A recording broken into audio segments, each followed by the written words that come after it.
Hey folks, it's Lev. Welcome back to another video. For those of you who are new, I'm used to pronouns. Health update. It's been a rough week last week and today.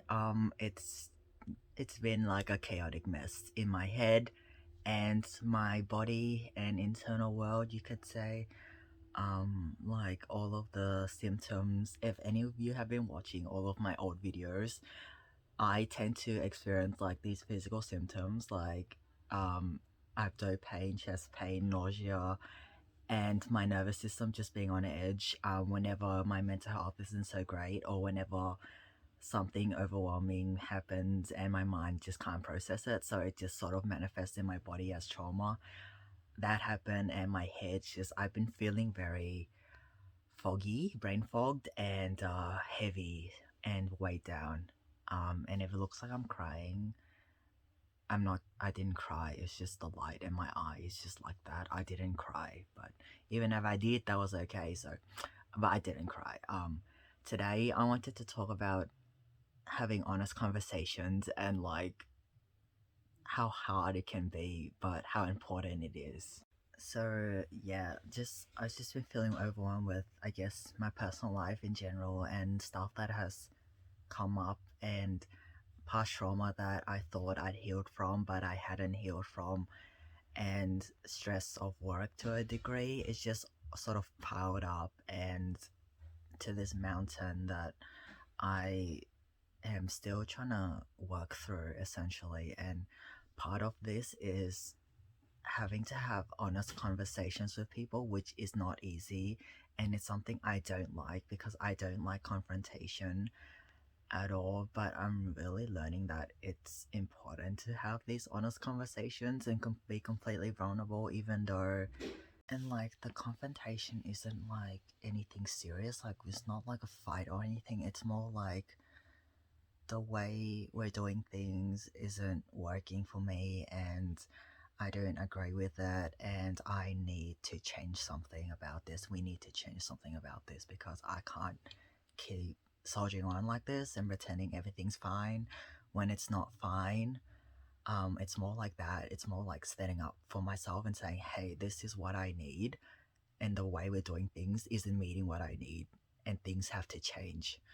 And that those types of convos aren't easy for me because my whole life I've been putting other people first, and I've never really took my needs into consideration. I'm mostly just neglecting my own needs and just meeting other people's needs.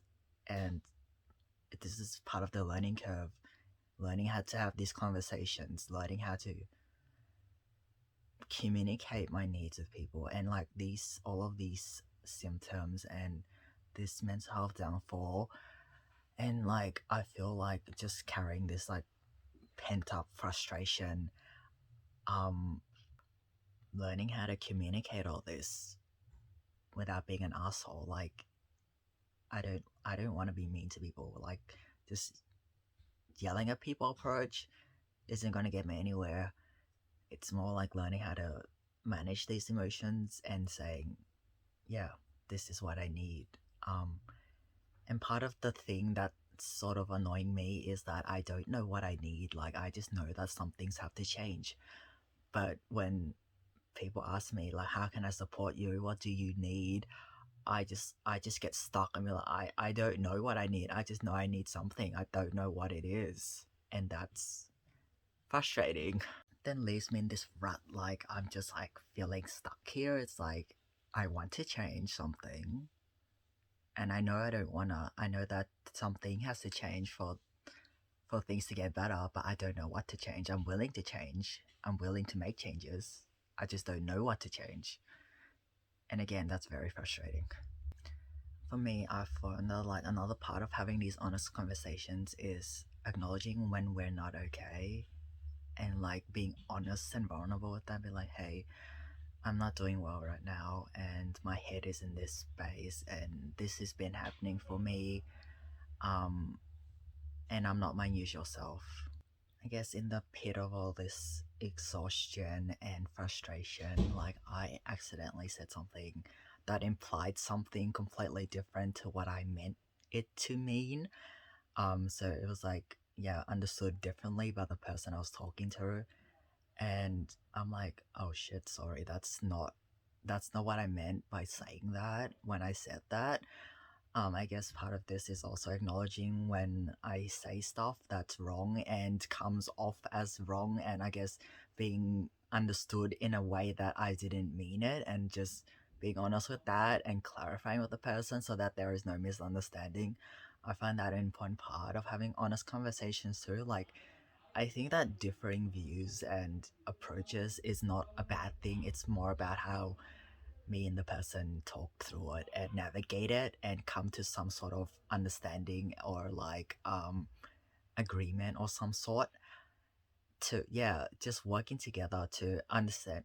I think the important thing here is also understanding each other's point of views and where we are coming from, because I mentioned in one of my earlier videos that literally all of us are wounded. Like, all of us are wounded by trauma in some shape, form in our lives. I've never met anyone who has not experienced some form of trauma in their lives, whether it be big, small, moderate, whatever size it is, whatever it looks like, whatever shape it is.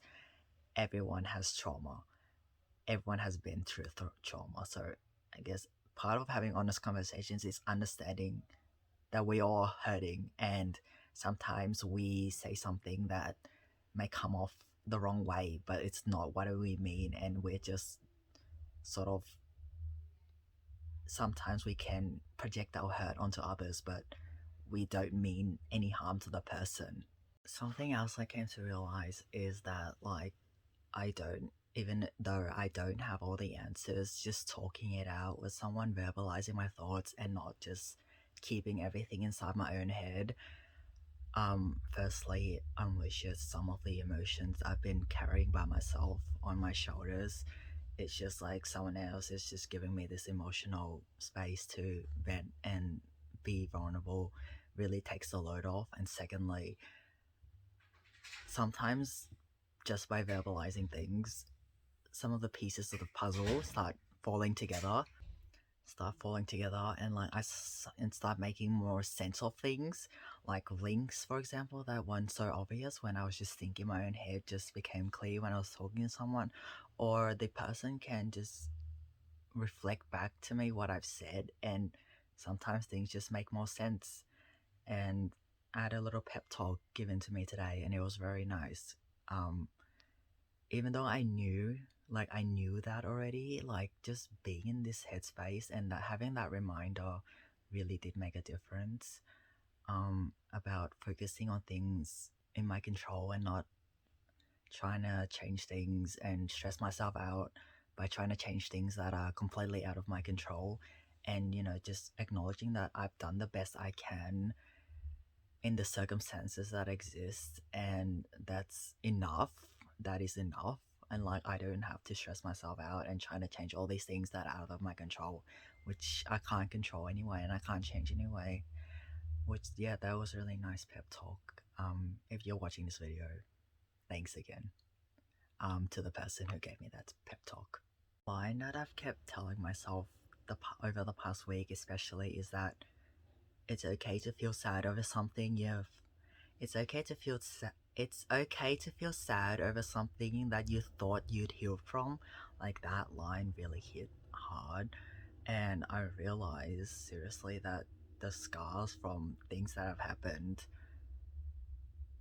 while in the short term it it can seem very insignificant and that, like, I'm completely fine, but like stripping everything down right to the very core, the wound is still there and it's still big and it's like a gaping hole, and it's gonna take more than 2-3 months to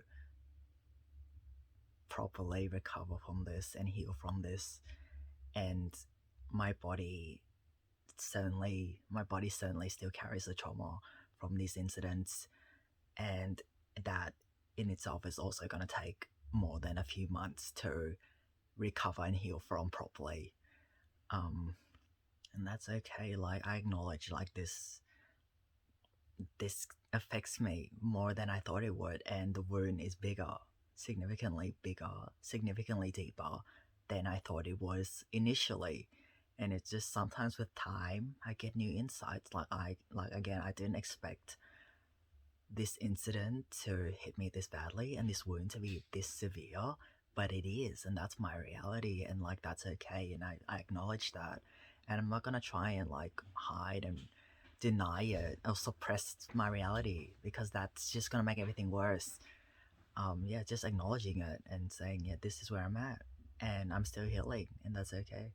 I don't really have a conclusion to this video, but something I just thought of is like, if you can't, if you find it challenging to be honest with other people, please at least be honest with yourself. At least be honest with yourself, and that will make a difference in of itself. Thanks for watching, folks, and I'll see you in the next video.